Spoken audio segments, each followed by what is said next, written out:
या बातमीपत्राचे प्रायोजक आहेत pro rich look skin and hair studio.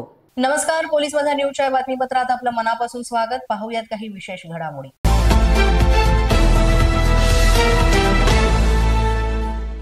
सोलापूरमधल्या ढोकरी गावामध्ये आजीचा शतायुषी सोहळा भव्य दिव्य उत्साहात संपन्न झाला।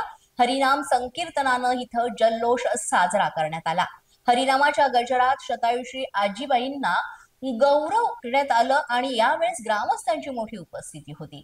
जय भवानी युवा तरुण मित्र मंडळ यांच्या उत्तम संकल्पनेतून आणि पुढाकारातून आयोजित करण्यात आलेला शतायुषी आजीचा गौरव सोहळा अत्यंत भव्य दिव्य भक्तिमय वातावरणामध्ये संपन्न झाला। या कार्यक्रमासाठी गावातील सर्व ग्रामस्थ, नोकरदार मंडळी, नातेवाईक यांची विशेष उपस्थिती होती। हरिनाम संकीर्तनाच्या गजरात भजन कीर्तन आणि भक्तिमय वातावरणामध्ये आजींचा हा शतायुषी सोहळा अनोख्या पद्धतीने साजरा करण्यात आला। गावामध्ये प्रेम, एकोपा आणि संस्कृतीचा संदेश देणारा हा उपक्रम सर्वांसाठीच त्यामुळे प्रेरणादायी ठरलाय। कार्यक्रमामध्ये उपस्थित नागरिकांनी आजीच्या दीर्घायुष्यास शुभेच्छा देत आनंद व्यक्त केलेला आहे।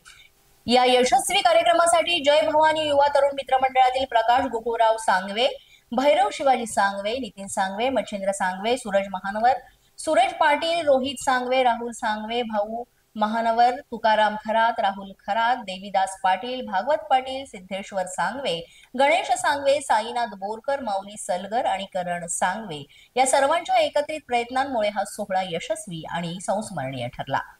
या ठिकाणी श्री क्षेत्र ढोकरी येथे जय भवानी तरुण मित्र मंडळ यांनी श्रीमती मंजुळा अक्का खरात यांचा शतायुषी जीवन गौरव सोहळा संपन्न केला।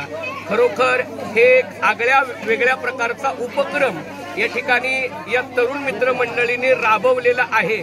अशाच पद्धतीनं प्रत्येकानं आपली आजी असेल, आपली आई असेल, अशा आईचे असतील किंवा आजीचे असतील असे जीवन गौरव सोहळे ते हयात असताना करावेत।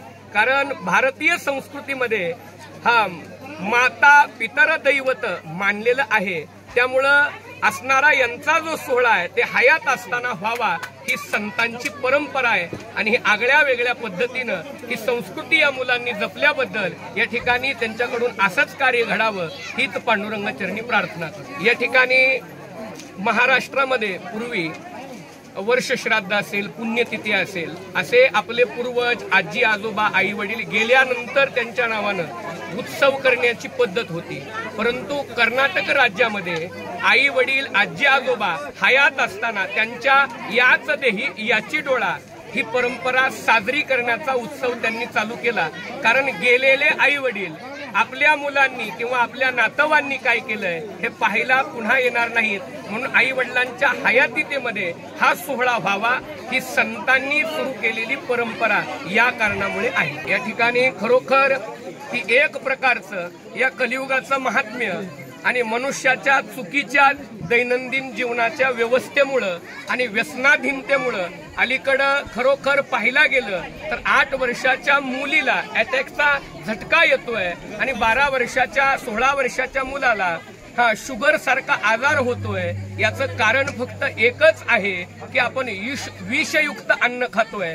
आजीच्या काळामध्ये विषमुक्त अन्न खाल्लं म्हणून त्या शतायुषी झाल्या आणि आपण विषयुक्त अन्न खातोय म्हणून आपलं आयुष्य घटत चाललंय, हे याचं मूळ कारण आहे। या ठिकाणी कीर्तनाच्या माध्यमातूनच नामदेवरायांच्या वचनामध्ये सांगितलं की या ठिकाणी आजीला अकल्प आयुष्य लाभावं, त्यांच्या कुळालाही आयुष्य लाभावं आणि ज्यांनी हा उत्सव या ठिकाणी केला, नातू असतील, पंतू असतील किंवा विविध नात्यांनी आजीच्या संबंधात जोडले गेलेले असतील, त्यांनाही आजीच्या आशीर्वादानं त्या ठिकाणी त्यांच्याही कुळाला आयुष्य वाढावं, सत्संतती बुद्धी या ठिकाणी आणि आयुर आरोग्य धनसंपदा त्यांच्या आशीर्वादानं प्राप्त व्हावी एवढंच या ठिकाणी मी या माध्यमातून बोलेन। या ठिकाणी खरोखर संतांच्या माध्यमातून मी मगाच एक उदाहरण दिलं की WHO जो सिद्धांत आहे की मांसाहारी माणसाच्या तुलनेत शाकाहारी माणसाला कुठेतरी आयुष्य जास्त आहे। म्हणून आम्ही बऱ्याच वेळा हे उदाहरण देत असतो